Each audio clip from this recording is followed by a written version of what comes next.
무료 버전을 딱 써보다가 대부분 10분 이상을 안 써보신 분들이 중간에 포기를 하십니다. 근데 제가 추천드리고 싶은 건 유료 GPT 4.0 10분 이상 써보다가 자기한테 효율적인 거 하나만 발견하면 그 다음부터 안 쓸 수가 없어요. 저희 회사에서는 처음에 GPT를 쓸 때 지 대리라고 불렀어요. 일을 너무 잘하니까 점점 승진해서 지 과장이 되고 지 차장이 되고 지금 지 상무님이 됐습니다.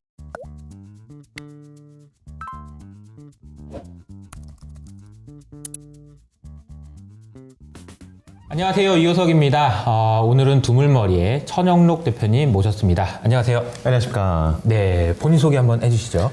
네, 저는 두물머리라는 핀테크 회사의 천영록 대표이고요. 네. 또 이호석 대표님께서 또 창업을 하시면서 20만 구독자 찍으시면서 이렇게 초대를 해주셔서 네. 코치님들께 인사를 드릴 수 있어서 매우 영광이고요.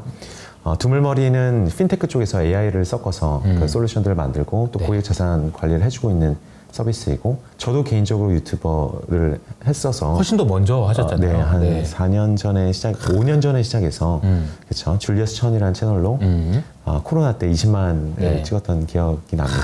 지금은 활동을 많이 못하고 있습니다. 네.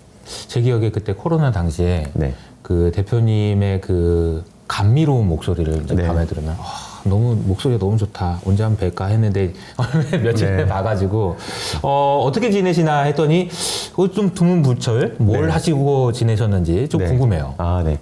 지난 1년 동안 저는 그러니까 영상도 못 찍고 한 게 물론 이제 사업을 하고 있었지만 GPT를 정말 많이 썼어요. GPT를 제 개인적으로는 1000시간 이상 쓴 것 같아요. 1000시간이요? 네. 하루에 3시간 이상씩 쓰면서 GPT 3.5가 나올 때부터 4.0이 나오고 플러긴이 나오고 네. 커스텀 GPT라는 게 나오고 GPT 스토어가 나오기까지, 맞아요. 그리고 경쟁사들 뭐 엔트로픽이다 뭐 제미나이다 나오기까지 너무너무 많이 쓰면서 이 얘기를 어떻게 콘텐츠로 전해주고 싶은데 쓸 게 너무 많아서, 사용할 게 너무 많아서 그 말문이 막혀 있는 상태였던 것 같아요. 할 말이 너무 많아서 할 말이 너무 많고 이렇게 하고 있다가 말문이 오늘 터지는군요. 이게. 그렇죠. 일주일 사이에도 기술 막 너무 많이 바뀌고 할 수 있는 게 바뀌고, 저도 공부할 게 너무 많고 재밌고 만들 수 있는 게 너무 많아서 네. 말문이 막혀 있다가 네. 한 달 조금 더 전에 제 지인분들과 제 뭐 페북이나 블로그 구독자분들한테 내가 이런 거 강연해서 제대로 지금까지 배운 걸 알려드려볼까? 라고 여쭤보니까 반응이 되게 폭발적이셨어요. 그래서 기다렸다. 기다렸다. 뭐 하고 있었니 이제까지? 기다렸다. 네. 그래서 이거를 투자 관점에서 자동화하는 걸 얘기를 해야 될지, 아니면 전반적인 자동화, 저희가 이루고 있는 것들을 그러니까 AI 오토메이션이라는 필드이거든요. 이거를 남을 위해서 해주면 AI 오토메이션 에이전시가 되는 거고 AAA가 되는 거고요. 근데 여기 뭐 수급이 완전히 제가 봤을 때는 폭발적입니다. 공급은 만들면 상당히 쉬운데 만들 줄 아는 사람 별로 없고 사용처는 너무너무 많고요. 원하는 사람 너무 많고 네. 비즈니스로 뛰어들기도 너무 좋고요. 저희처럼 팀으로 하기도 좋지만 개인적으로 혼자서 한두 시간 작업해서 뭐 몇십만 원, 몇백만 원 정도는 벌 수 있는 사람 굉장히 많아질 거라고 저는 생각하고 있고요.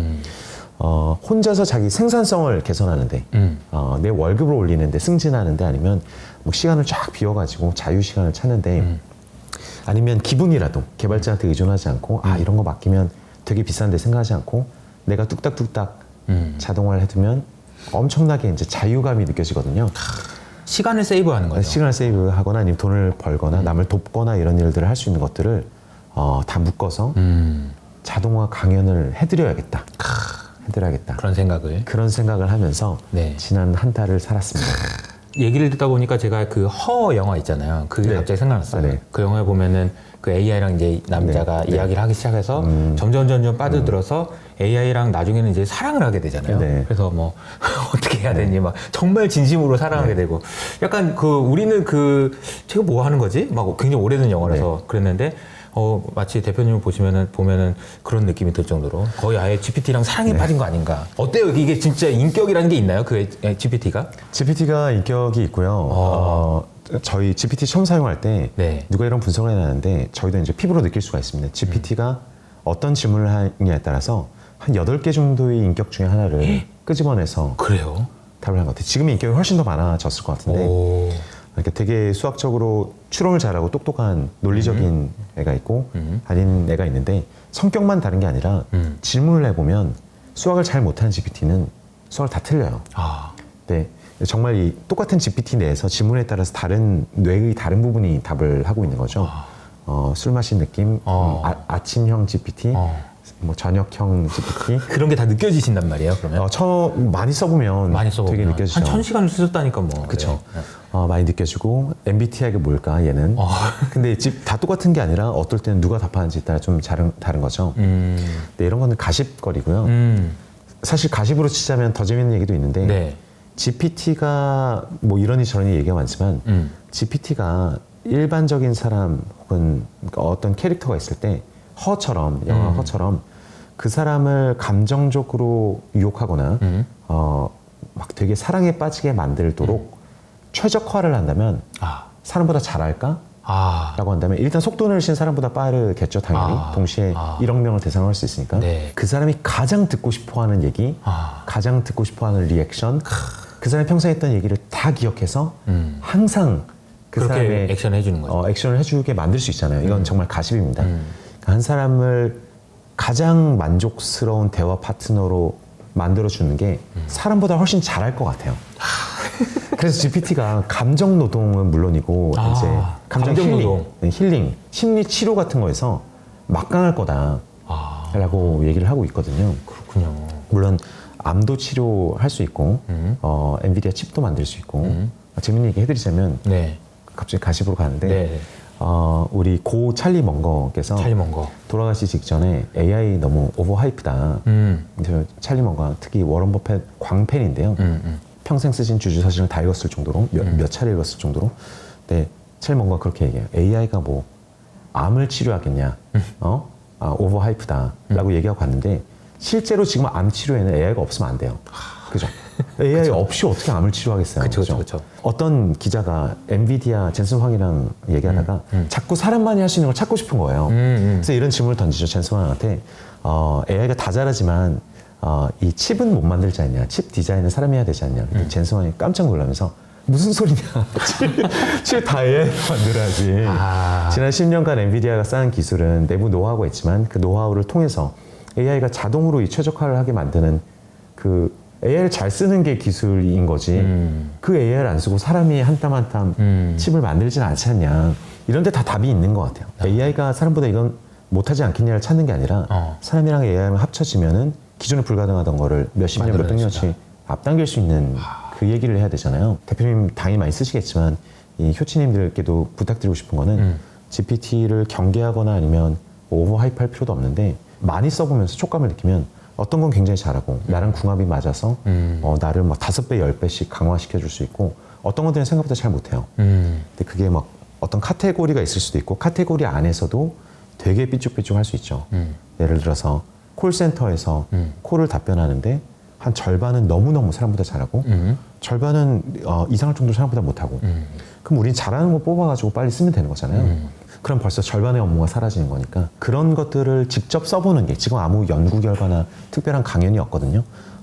제 강연이 나오겠지만 근데 무조건 자기가 시간을 많이 들여서 많은 대화를 해보고 이런 것도 할 수 있니 저런 것도 할 수 있니 그 내 실제 사용 케이스에 갖다 붙여서 이런 것도 써봐야지 하는 그런 게 굉장히 중요한 것 같습니다. 요즘에 이제 그 프롬프트 엔지니어링이라는 말 많이 하잖아요. 그러니까 프롬프트가 엔지니어링이다라는 얘기.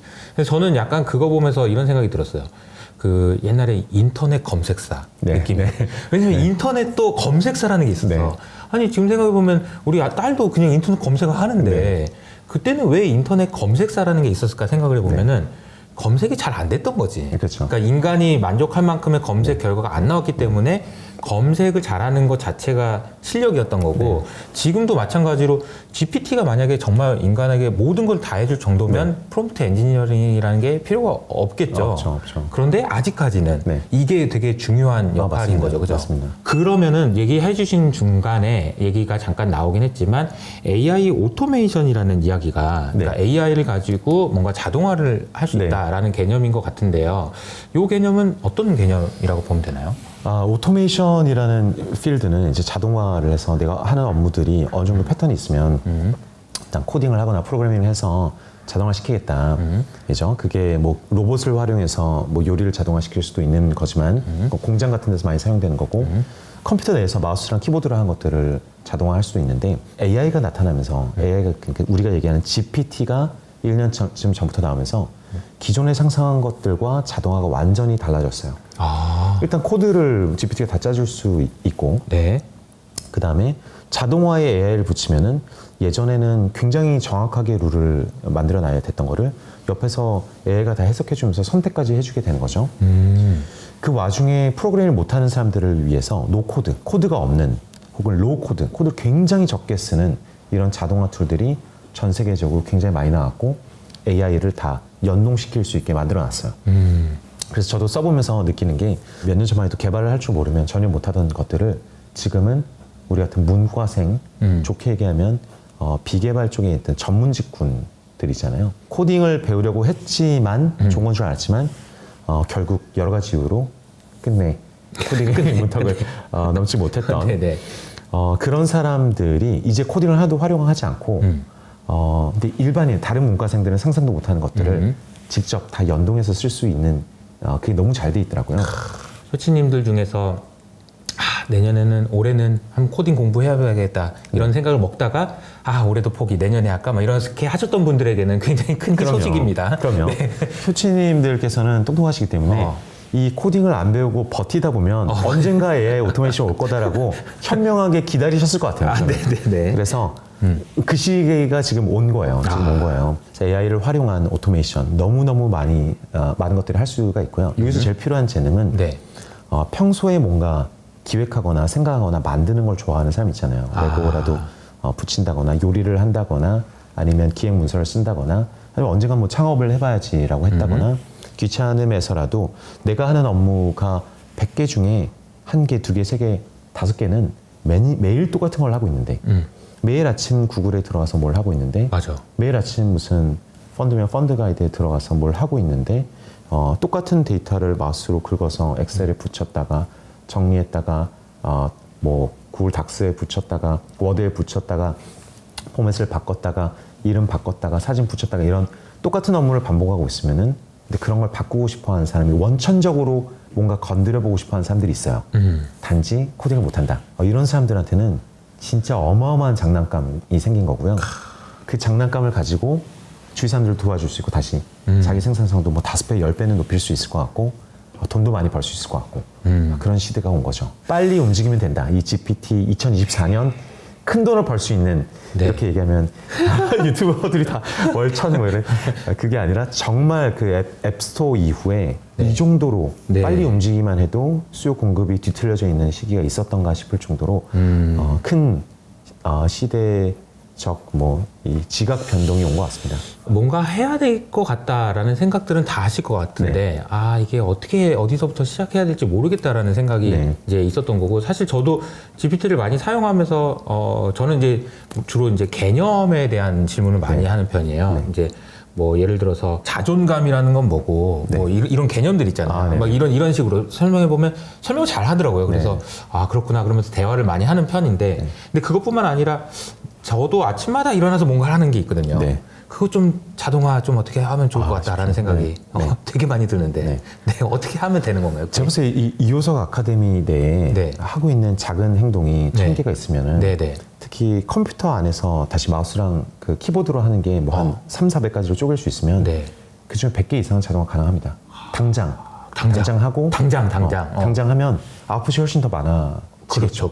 어마어마해지겠죠. 근데 그걸 돈 주고 할 수도 있지만 직접 배워서 할 수 있으면 한 분 한 분이 개발자가 아니신 분들이 직접 코딩을 해서 이 정도는 자동으로 해야지 정도를 짤 수 있으면 편집하신 분이 나중에 렌더링을 촬영분을 딱 뽑고 있는데 우선 요새는 그 쉬는 구간 자동으로 다 잘라서 컷 편집 같은 거 다 자동화 되어 있잖아요. 근데 그걸 남이 만들어줘야만 쓸 수 있는데 그걸 뽑아서 렌더링해서 내 이메일로 보내고 슬랙에 뭐 구글 드라이브에 올렸다가 아침에 자동으로 꺼내서 보내주고 그 마우스로 하는 건 다 자동화 해놓을 수 있고 구독자들과 대화하는 것 어떤 특정 뉴스가 있으면 바로 알림 보내는 것 답변 보내는 것 뭐 모든 게 있죠. 그래서 유즈 케이스를 보면 어떤 경우가 있는지 아주 구체적인 걸 떠나서 카테고리로 보면 세 가지인 것 같아요. 하나는 대고객 어떤 기업이 바깥 사람들한테 보낼 때 바깥 사람과 소통할 때 쓰는 AI를 연동하는 거. 다른 하나는 내부에서 쓰는 거. 내부 프로세스를 강화시키기 위해서 그게 리서치가 될 수도 있고 자료 수집 이런 것일 수도 있고요. 내부 생산성을 높인 거. 세 번째는 뭐 에이전시 같은 거죠. 남을 위해서 통으로 만들어주는 비즈니스. 총 3개의 카테고리를 생각하면 아이디어들이 정리가 될 것 같고요. 남한테 우리가 이효성 아카데미가 효치님들께 소통을 할 때 사용하는 챗봇류를 만드는 것. 아하. 챗봇 안에 어떤 지식 체계를 넣고 기능들을 넣고 다른 데서 얻을 수 없는 데이터를 넣고 그걸 검색할 수 있는 엔진 같은 걸 붙이는 거. 이게 막 개발자가 많이 필요할 것 같지만 장단컨대 이효석 대표님 배우시고 나면 네. 30분 만에 혼자 만들 수 있어요. 30분이요? 네. 이걸 다 만들어서 기획하는데 네. 근데 밤을 새실 거예요. 너무 재밌었어요. 이렇게 만들까 저렇게 만들까? 네. 나 아침에 30분 만에 할 수 있지만 밤은 셀 거다. 네. 네. 40분짜리를 수십 개를 혼자서 계속 할 수 있으니까. 계속 만들고 계시게 될 거예요. 아하. 그런 부분이 있고 내부에서 팀원들이 같이 배워서 이런 것도 만들 수 있을까? 당연히 만들 수 있지 해서 바로 머리 메떡 만들면은 팀원들이 야 이런 것까지 되는 줄 몰랐어. 이것도 되네. 너무 이것도 재밌다. 되네. 할 수 있고 즉시 이럴 거면 옆방에 가서도 한번 물어보자. 여러분들 필요하신 거 없어요? 100만을 만들어 드릴게요. 그래서 그게 100만을 만들어줘. 그다음에 팀원들끼리 20분간 뚝딱뚝딱 해서 만들어 줄 수 있는 시대도 몇 년 동안 지속될 거예요. 이 말이 사실 어떻게 보면은 이게 무슨 말이야 라고 생각하실 수 있는데 앱스토어를 생각해보면 비유해보면 되게 적절할 것 같아요. 네. 앱스토어 처음 생겼을 때도 앱이 하나씩 올라가긴 했는데 에이 그게 뭐 이런 식으로 이제 네. 비하하거나 네. 그랬는데 그때부터 앱을 만들기 시작했던 분들이 결국에는 지금 뭐 구글이 되고 아마존 그런 거 아니겠어요? 뭐 맞습니다. 당근도 마찬가지고 뭐 이런 거잖아요. 지금 10년간 뭐 제일 많이 얘기했던 게 뭐 카카오톡 이게 카카오톡도 하나의 마찬가지죠. 케이스인 거잖아요. 어. 그죠? 카카오톡이 앱 시기에 먼저 내서 SKT가 장악하고 있던 문자와 네이트 온 사라진 그 전에는 문자를 보냈어요. 그렇죠. 그래서 문자를 몇 개 공짜로 보낼 수 있는 거 뭐 해가지고 그랬잖아요. 네이트온에서 문자도 보내시고 저희 너무 구시대인가요? 네네. 그거를 다시 첫 모바일 폰이 나왔을 때 네이트온도 설치되고 그러다가 SKT에서 내려갔고 이 전설의 카카오톡이라는 맞아요. 기업이 만들어진 거죠. 더 가면 앱스토어 처음 나왔을 때 진짜 웃긴 앱들 많았거든요. 제가 다 기억하는 게 아닌데 저도 젊은 세대인데 MZ인데 이렇게 그냥 쓱쓱 닦으면 유리창에 김이 있는 것 같은데 김이 닦여지는 앱이 있었어요. 혼자 만든 거죠. 매출이 그게 아마 2억이 넘어갔을 거예요. 아무도 아닌 것 같은. 아무도 아닌 그 기능 하나 누가 너무 재밌어서 시험한 거죠. 그 금융투자 모시기에서 금융투자에 대해 알려드립니다 앱이 있었는데 들어가면 아무 기능이 없어요. 그런 게 뭐 몇 억씩 벌고 처음엔 장난으로 다 만든 거죠. 게임 막 짝대기로 만든 슈팅 게임이 뭐 매출 막 20억씩 30억씩 나고 이런 사례들이 있거든요. 그때는 앱 개발자라는 게 없던 시절에 개발자들 중에 몇몇이 재밌겠다 만들어볼까 장난감이었죠. 근데 만들 줄 아는 사람 너무 적고 이제 써보려고 하는 사람 너무 많으니까 거기서 수급의 불균형에 의해서 지각 변동에 의해서 그런 게 만들어진 거죠. 유튜버도 마찬가지일 테고요.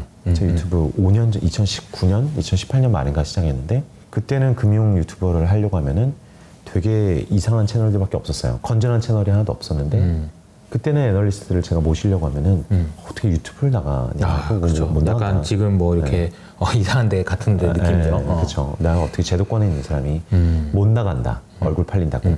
라는 게 대세였었잖아요. 그런 것처럼 지금 이 자동화의 시장은 아무리 봐도 이걸 배워서 제공할 수 있는 사람 한정돼 있고 수요자는 근처에 있는 소상공인 중소기업 전부이거든요. 그 사람들이 누구한테 줄 서서 자동화를 받아야 될 거잖아요. 네. 즉각적인 생산성 향상이 있으니까. 그래서 개인들이 파트타임으로 하기 가장 좋다. 무자본이기도 하고. 우리가 앱스토어 얘기하고 그 앱을 만들어서 뭔가를 판매하기 시작했을 때 그 굉장히 아무것도 안 할 때 하기 시작하면은 돈을 많이 벌 수 있다. 이런 그렇죠. 이제 과거의 사례를 얘기해 주셨는데 그때는 어쨌든 간에 코딩이라는 걸 할 수 있어야 되는 맞아요. 거였잖아요. 그러면은 지금 아까 잠깐 얘기해 주셨지만 지금 AI 시대, GPT 시대에는 어떤 역량이라고 해야 되나? 어떤 역량을 가진 사람이 이걸 잘할 수 있는 걸까요? 코딩보다는 월등히 쉬워진 건 사실이고요. 그 당시에도 14살, 17살짜리가 큰 돈을 벌기도 했지만 그거는 코딩이 그냥 본능적으로 와닿는 어떤 이과적인 사람들이었을 테고 자연어를 코딩으로 생각할 줄 아는 능력을 가진 사람들이었을 테고 대부분 대학교 가서 컴퓨터공학 3년, 4년 정도 공부한 친구들이었는데 지금은 그걸 쓰기 훨씬 쉬워졌으니까 일주일이면 코딩 비슷한 것을 자연어로 나는 이렇게 작동했으면 좋겠어 하는 걸 짤 수 있으니까 그냥 말로 자연어로 다 하면 돼요. 자연어라는 게 그냥 그 한국말이에요. 영어처럼. 한국말로. 주로 이런 불만을 표시하면 죄송하다고 시작해보자 라고 하면은 되게 유연하게 알아서 그게 자동화 되는 거니까 그 말만 딱 써도 우리가 사람과 대할 때처럼 너는 이제부터 되게 친절한 그 CS야 이런 질문들 오면 이렇게 얘기해주고 예외 케이스 이런 거 있으니까 잘 고민해서 얘기해줘. 나의 목표는 우리 고객들이 되게 친절함을 느끼고 스트레스를 덜 받고 나가는 거야. 이렇게 목표까지 정확히 얘기해주면은 대체로 다 하거든요. 사람한테 정확하게 전달하듯이. 그러면 여기서 제일 중요한 기술은 무엇일까? 이게 뭐 창업가라서 이런 생각만 하고 있어서 그럴 수도 있지만 실제 유저가 평소에 느끼는 불편 그리고 개선할 수 있는 거를 느낄 수 있는 촉과 관심인 것 같아요. 아, 관심, 그쵸? 호기심. 그렇죠. 내가 만드는 게 중요한 게 아니라 사람은 내 옆에 있는 사람, 우리 어머니는 배우자는 아이들은 이런 거 불편해하고 있지 않은가? 아빠가 이거 고쳐줄까? 아하. 근데 제가 이거 좀 고쳐드릴까요? 라는 남을 위해 도와주려고 하는 마음 그리고 그게 조금금이 어떻게 되는지 나만이 독특한 지식이나 다른 걸 넣어가지고 훨씬 차별화된 것으로 만들어서 제공할 수 있을지 다만 그걸 시험하는데 몇 년 전 같으면 창업하는데 어쨌든 4-5명은 모여야 되고 그 다음에 몇 달은 써야 되고 주말을 할애해야 되고 이런 게 있었다면 이제 정말 1시간이면 혼자 실험해볼 수 있는 거죠. 얘기를 듣다 보니까 코딩을 덜 해도 된다, 안 해도 된다 이런 거는 차이는 있지만 본질적인 건 비슷한 것 같다는 생각이 드네요. 그렇습니다. 그때도 그렇고 지금도 그렇고 사람들이 뭐가 필요할지에 대한 호기심, 해볼까라는 그리고 했을 때 끝까지 되게 만들어내는 끈기 이런 게 필요하지 않는가. 아까 말씀하신 대로 GPT랑 하루에 3시간씩 1000시간? 그거를 하라고 그러면 못 할 것 같아요. 왜냐면은, 나 GPT, 할 일 많아. GPT랑 그 시간 아깝게. 이런 생각을 많이 하실 텐데, 그게 아니고, GPT랑 시간을 보내고 이야기를 하고 무엇인가를 해보는 것이 시간을 써버리는 소비가 아니고, 나를 위한 투자라는 생각을 전환시키는 것도 되게 필요할 것 같다는 생각이 들어요. 그래서 대부분 GPT를 안 쓰시는 분들 보면은 10분 정도 질문을 해보다가 특히 무료 예전 버전을 써서 말실수를 많이 하거든요. GPT 3.5는 무료 버전을 딱 써보다가 너무 간단한 질문하고 약간이라도 잘못된 답변이 오면은 피하세요. 나한테 필요 없다. 시간 낭비다. 그치. 제 느낌은 정확히 모르지만 대부분 10분 이상을 안 써보신 분들이 중간에 포기를 하십니다. 나한테 효용이 없는 것 같아요. 근데 제가 추천드리고 싶은 건 유료 GPT 4.0이 한 달에 결국 한 3만 원도 안 하는 값이거든요. 그걸 써서 10분 이상 써보다가 자기한테 효율적인 거 하나만 발견하면 그 다음부터 안 쓸 수가 없어요. 왜냐하면 시간을 아껴주니까. 저희 회사에서는 처음에 GPT를 쓸 때 지대리라고 불렀어요. 지대리. 네. 일을 너무 잘하니까 그래서 회의 중에 뭐 이런 아이디어인데 어떻게 생각할까? 그럼 예전에 뛰어난 사람이 경우의 수 이런 게 있을 것 같습니다. 아이디에이션을 해오잖아요. 빠르면 10분 안에 길면 3시간 동안 제가 다음 미팅까지 3시간 후까지 이거 정리해서 올게요 하잖아요. 그러지 말고 지 대리한테 물어보자. 쫙 10개 다 완벽 정리를 해준 거예요. 그럼 3시간 아낀 거죠. 너무 잘해요. 그래서 점점 승진해서 지 과장이 되고 지 차장이 되고 지금 지 상무님이 됐습니다. 지 상무님이에요? 내부에서는 지금 상무님을 부릅니다. 지 상무? 네. 일로 와, 지 상무. 상무님, 뭐 회의하다가 뭐라도 정리해야 될 게 있거나 하면 근데 진짜 보여드리고 싶은 거는 진짜 우리 고유의 데이터나 밖에서 긁어온 원문 같은 것들을 GPT한테 직접 넣었을 때 얼마나 잘하는지를 보여드리고 싶은데 예시로 뭐가 있을까요? 우리는 투자자니까 10년치 재무제표라 캐시플로우 현금 흐름표 뭐부터 이제 그 재무제표 세트를 하나씩 다 집어넣은 다음에 분석해봐 라고 하잖아요. 되게 못할 것 같잖아요. 얼마 전에 되게 못했어요. 지금 너무 잘해요. 영업현금 흐름이 이렇게 되고 있는 것은 무엇을 나타내고 테슬라 이런 것은 무엇을 나타내고 재무현금 흐름이 이런 것은 뭐 투자를 더 많이 받았다 어딘가 투자하고 있다는 걸 뜻하고 R&D를 많이 하고 있는 것은 연구개발에 집중하고 있음을 뜻하고 전체적으로 어떠냐 전체를 쫙 분석해 주는데 우와 이거는 저희도 하루 종일 재무제표만 보던 사람들이지만 내가 이거 재무제표 볼 때가 아니다. 그리고 바로 GPT를 켜서 그걸 집어넣게 된 거예요. 이 정도까지는 패턴 인식이잖아요. 그쵸. 이건 내가 해서 넣어야 돼가 3달 전이었으면 여기까지 했다고? 그러면 쑤셔 넣자. 10년치, 20년치 데이터를 넣어갖고 계속 집어넣고 분기별 넣어서 알고 싶은 거 물어보고 제가 신뢰를 하게 된 거죠. 내가 친구 회계사한테 이거 한번 봐줘. 글로 20줄로 요약해줘. 해서 2시간 후에 요약해준 거를 받고 밥 한번 거하기 사는 것보다 지상무님께 여쭤보는 지상무님께 공짜로 여쭤보는 게 이제는 지대리에서 네. 지상무님이 됐습니다. 이렇게 하지 말고 뭔가 좀 보여주시면 좋을 것 같아요. 네네. 이걸 한번 PC를 열어가지고 네. 한번 보여주시죠. 알겠습니다.